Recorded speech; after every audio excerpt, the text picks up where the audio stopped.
right, Boring Review Nation. Nick here, and I got my friend Adam. Adam is a... Teacher. Here you go. Also a boring teacher. Yes. Oh, maybe you're not boring. I don't know. Most of us are unfortunately boring, but they keep us around for our good looks. So Adam is a good buddy of mine. We go to movies all the time, and if we don't go to movies at the same time, we always see the same movies. So he's always someone I'm shooting ideas off, and I'm excited for him to be in this video. Glad to be here.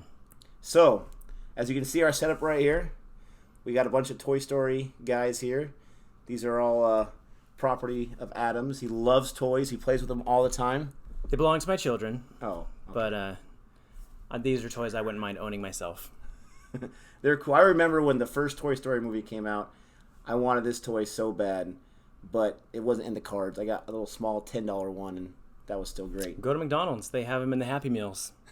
They're awesome. We can't stop playing with our Happy Meal toys. Here we go. Boring Reviews! Big gulps, huh? All right. Well, see you later. All right, so we just saw Toy Story 4 today.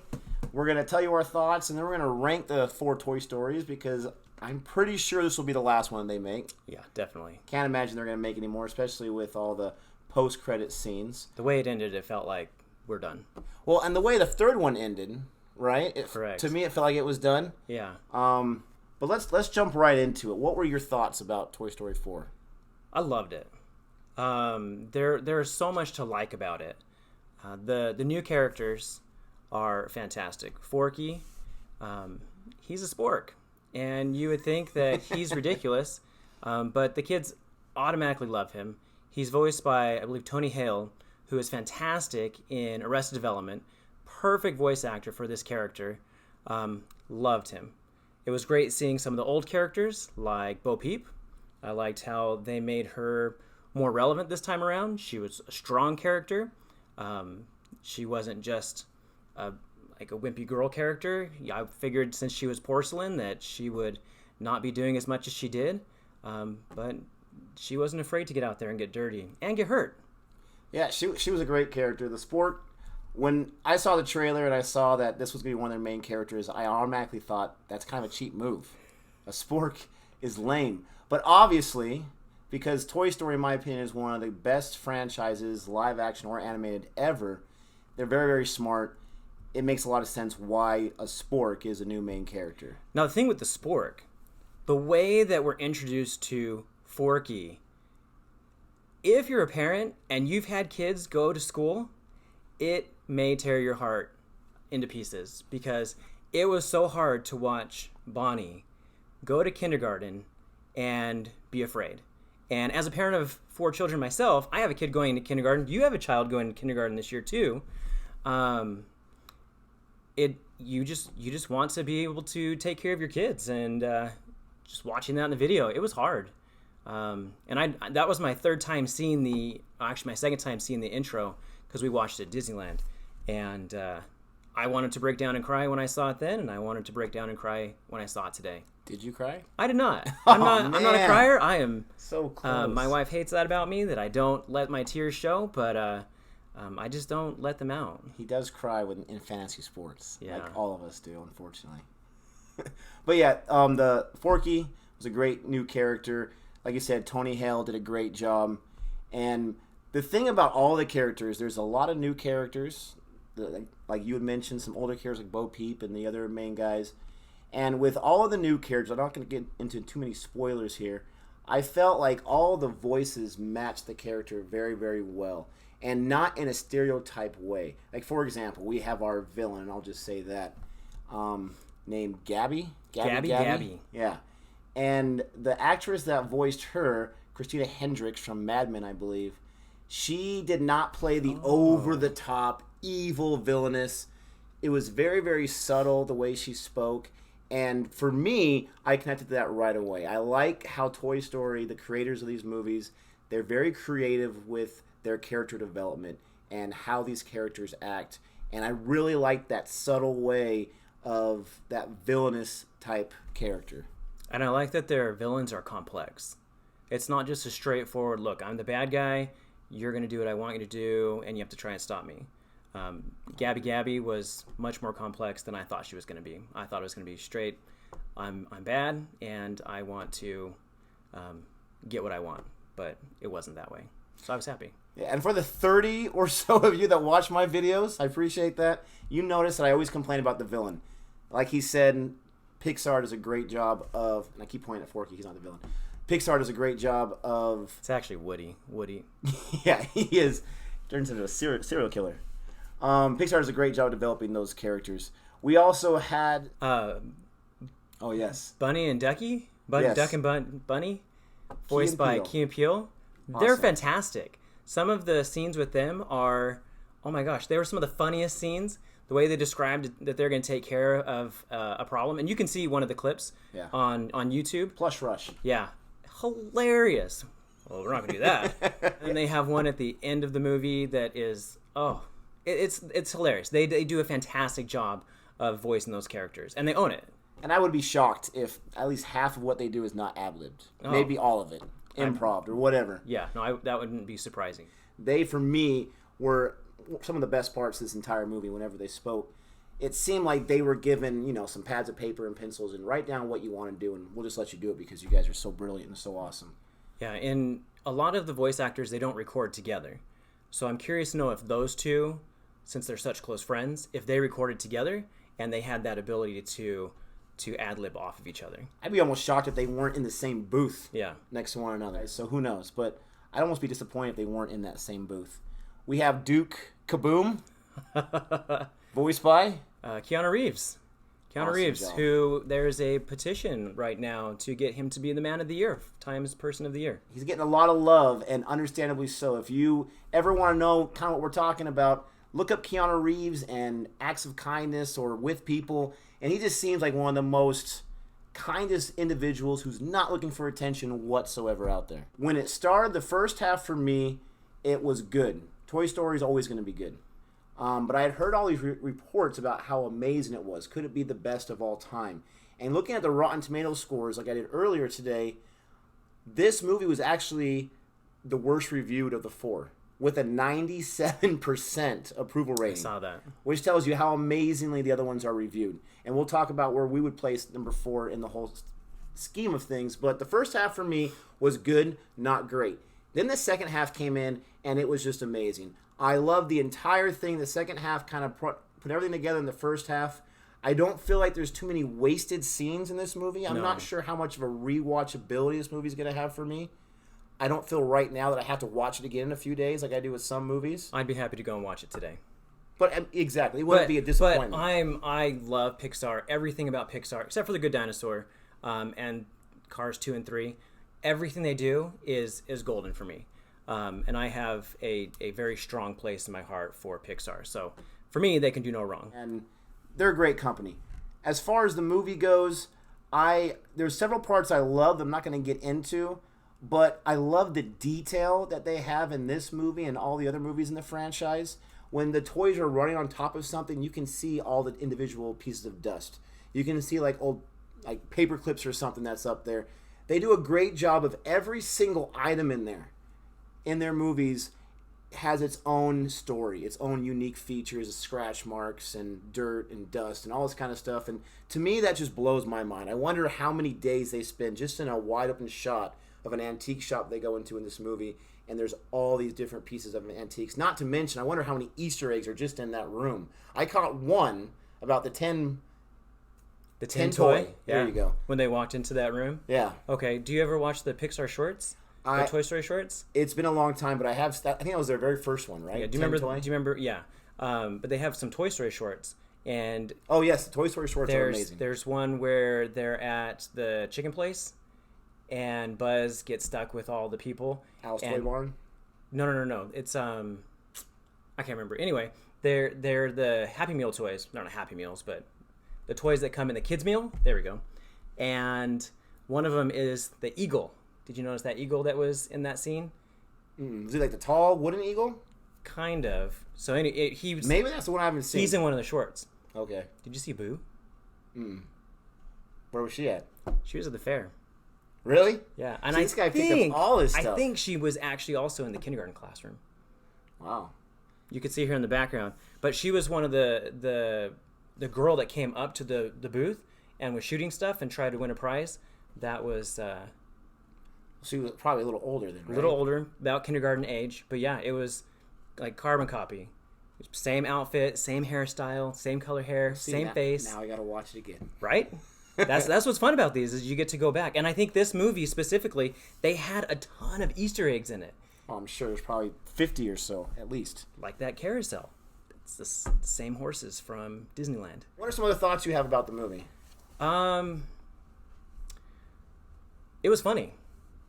I found myself laughing out loud. I love going to kids' movies.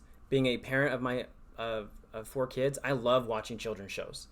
This one was funny. I was laughing out loud. My daughter's sitting right next to me, who's almost 8 years old. She was laughing hysterically at the beginning when Forky he thinks he's trash because he is trash. He's made of trash, and he keeps throwing himself away, and it's hilarious.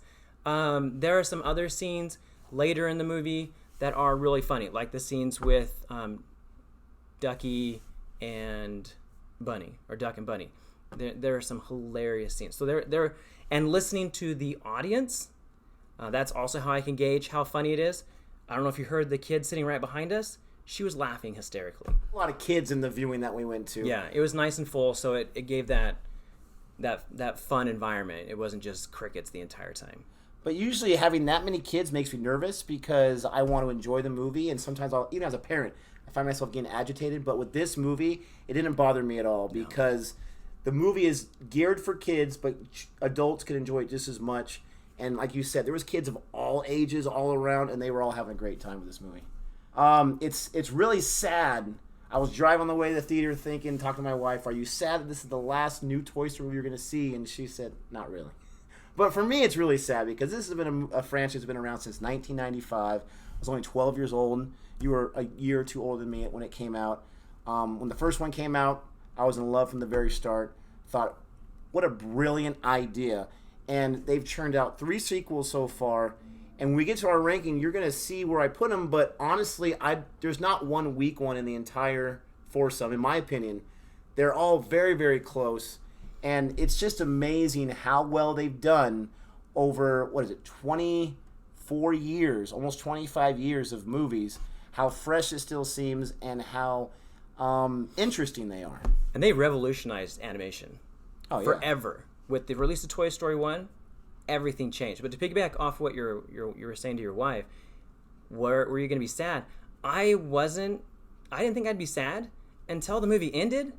And the way it ended, it hit me so bad, like, oh my gosh, we're not going to have another Toy Story movie again. I think. I could be wrong. If this makes $1 billion, they may come out with Toy Story 5. Who knows? But the way it ends, it sets it up to, look, this is the end.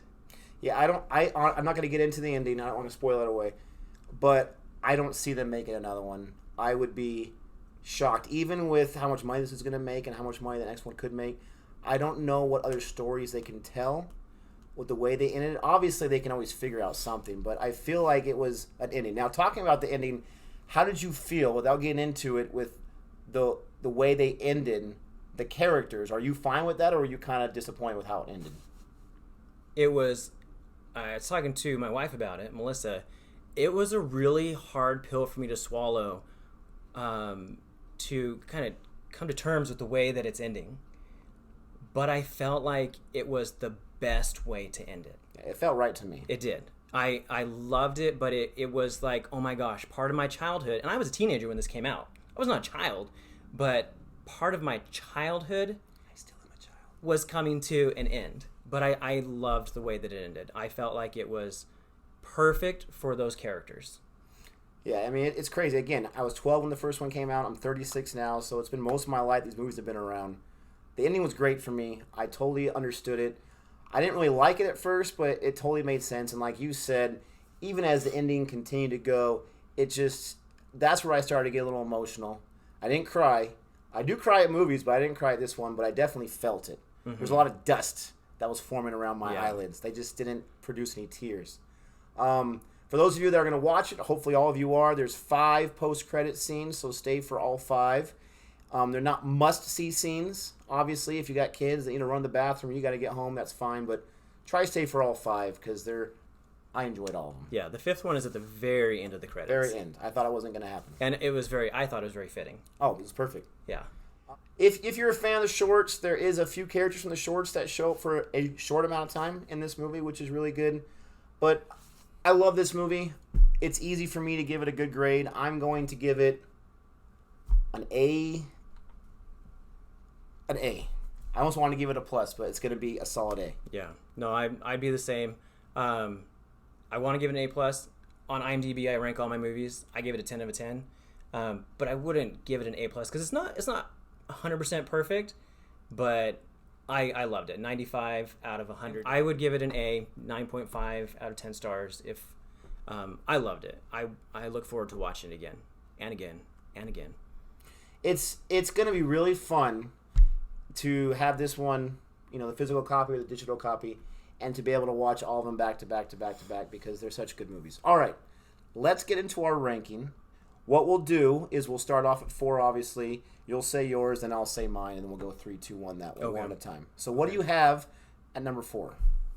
The least best, favorite. The least best, because they're all fantastic movies. 2. Toy Story 2. Toy Story 2 at number 4. I have the same movie at the same spot. Yeah. Toy Story 2 is my least favorite of the 4, but every time I watch it over and over, more and more, I actually like it more and more. When I first watched it, I didn't like it that much, but now I really, really love it, but it still is my 4th favorite. Yeah. And it's tough to rank them because they're all fantastic. Yeah. But ranking's so much fun. It is. What do you have at 3? Ugh. I'm going to go with Toy Story.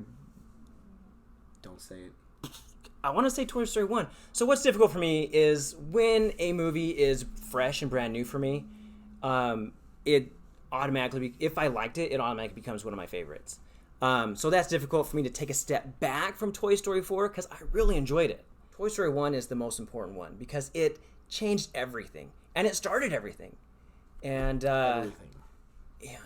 The age of it, like the technology behind it, isn't fantastic. The story's not as good. The voice acting isn't as great. But again, you have to consider that it's 25 years old. Or however, no, it can't be that old. Almost. Seriously? 1995. I'm that old? Yes, you are. Dang. We both are. So you have it at number 3. Toy Story 1. Just for the sake of this, yeah, I'm gonna put it at number 3 for right now. For me, number 3, I have this one right here, Toy Story 4. Again, we're talking about splitting hairs here. These 4 would be the top 4 of a lot of lists of animated features, honestly. But for me, Toy Story 4 is at number 3. I've only seen it the one time. The first half was good. It's not bad at all. But for me, it was just a little slower. They were setting up a lot of stuff, which is fine. And so that's why I have it at number 3. Yeah. I would put Toy Story 4 as my number 3. You number 2? Sorry. My number 2. Yeah. Counting's tough. Yeah. Especially backwards. It is. But yeah, I love it. I want to see it again. I'm planning to go see it again in theaters. I wanted to go see it last night. Melissa said I couldn't because I had to see it with the family. So I think it's a fantastic movie. I look forward to seeing it again. My wife, Melissa, she said that she had to see Toy Story 3 many, many times before what happened in that movie sunk in, and she was able to process what was happening. Number 2, I have Toy Story 3. Toy Story 3 blew me away when it came out. It is a fantastic movie. It is probably one of the best sequels of all time, up there with like Empire Strikes Back and other movies. It really is. It is a great movie with great characters, terrifying villain, great supporting characters. All the characters are doing a whole lot of stuff. But I have to have it at number 2, Toy Story 3. So obviously number 1 for you. Toy Story 3. Yeah. So why does that beat the rest, in your opinion? I feel like it's a perfect movie. It's really good. All the reasons you just said. The villain, fantastic. Lotso, yeah. Lotso, I love that toy. We have it. Still smells like strawberries. It's like 10 years old. It's amazing. It can't be 10 years old. That movie's not that old. But yeah, he's such a great villain. I love that you see his backstory and you go, okay, I understand that you're thrown away and you want to be loved. So you take over this place, and I like the introducing to Bonnie. I think I like it so much because it was the end. And when they get to the dump and they're about to be incinerated, that scene, I wanted to fall apart. I thought that all my favorite characters were going to be dead, and they get saved in the most perfect way by the aliens using the claw to pull them out. Claw. And there's a couple Easter eggs in there, like you see Sid, he works at the dump also. It's perfect, and it just ends perfectly. And I think that's what we all thought was going to happen, was this was going to be the end, and that it was a beautiful movie for me. Yeah, when I go into a sequel, I hate when I leave the theater and I think to myself, I could have thought of a better ending. Now, it's all our opinions, of course, but I hate when that happens. With Toy Story 3, the way they end it with Bonnie taking on the mantle, I could not have thought of something that awesome. And the way they do it, I mean, there are grown people like ourselves that have mentioned and have admitted they've cried at the end of that movie. I mean, it's tough, but you're crying in a good way because they're going to a new home, and Bonnie's a great new character. I love Ken in that movie. Michael Keaton, you are the man. You take that character away, and it honestly, it brings down the movie just a little bit because he's so awesome. For sure. Yeah. And the way he plays that role is superb. The way they show preschool with the different age ranges, and the way they play with toys. Yes. I remember watching that for the first time. But like you said, the ending is one of those endings in a movie or sequences in a movie that doesn't happen too often. It's a crowd cheering, applauding type moment. I mean, you feel so invigorating when you watch that ending, and so many movies try to fabricate it and they can't do it. So number one for me, no surprise, the original Toy Story movie. For me, I believe it's in my top 10 of all time. I love that movie. For me, it really got me excited about movies in a way so few movies have done. It's so creative, taking an idea of toys that we all play with at some point in our life. Hopefully most of us when we were younger. But when that movie came out, I was 12 years old, and I was still playing with action figures, and I can admit that. And so for me to see the creativity of these filmmakers and their love for toys, not to mention you have a movie where you have two main characters where you automatically pick a side. For me, I picked Woody's side. A lot of people pick Buzz's side, and they're going back and forth, and they're arguing with each other, but they're both good characters. He's just confused about some stuff, and the way they make you care about both characters and choose those two sides, and then the way it ends, you accept both of them. For me, that's a very difficult thing to do with characters. Like you mentioned earlier, these characters are multi-layered, and that first one, for me, I can still pop it in 5 minutes and enjoy every minute of it. Some of the animation, surprisingly, has shown itself through the years because it was their first feature. It was 24 years ago. But still, the CGI or whatever it is, the pixel art is still quite amazing. Honestly, for me, that's why I love movies, is they can motivate you. They can influence you. Some for just a few minutes, but movies like this, I mean, we're still talking about it. So that's all we have here today. I hope you enjoyed Adam here on the channel. I'm grateful that he was able to come over. Yeah, thanks for having me. Help me out. My daughter's been begging me to get on your show, so. Don't worry. On your channel. Miss Hannah, maybe one day you'll be here. But with that being said, let's listen to our inner child and let's see what we're thinking right now. This here's the finest little town in the West. It doesn't really fit too well. He doesn't even say that in the movies. I don't understand these toys sometimes. Oh my gosh. Oh, yeah. Buzz was fantastic in this movie. So the Toy Story 4 is different than the other movies because it's not a big ensemble movie.